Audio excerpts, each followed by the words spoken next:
Hello everyone, welcome to Sanmarga classes. ದತ್ತಾಂಶಗಳ ನಿರ್ವಹಣೆ ಅಧ್ಯಾಯದ 7ನೇ ಪ್ರಶ್ನೆಯನ್ನ ಗಮನಿಸಿ.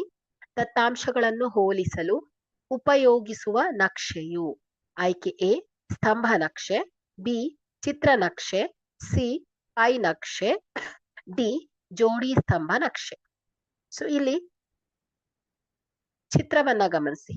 ಓಕೆ, ಸೊ ಇಲ್ಲಿ ಎರಡು ವಿಭಿನ್ನ ಗುಂಪುಗಳ ದತ್ತಾಂಶಗಳನ್ನ, ಉದಾಹರಣೆಗೆ ತಯಾರಿ, ನಡೆಸಿದ ಮತ್ತು ನಡೆಸದೆ ಸಂದರ್ಭಗಳ ಅಂಕಗಳನ್ನ ಪಕ್ಕದಲ್ಲಿ ಕೊಟ್ಟಿದ್ದಾರೆ.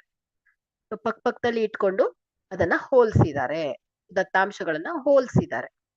ಹಾಗಾದ್ರೆ ಇಲ್ಲಿ ಎರಡು ದತ್ತಾಂಶಗಳನ್ನ ಹೋಲಿಸಲು ಯಾವ ನಕ್ಷೆಯನ್ನ ಬಳಸ್ತೇವೆ? ಹಾಗಾದ್ರೆ ಜೋಡಿ ಸ್ತಂಭ ನಕ್ಷೆಯನ್ನ ಬಳಸ್ತೇವೆ.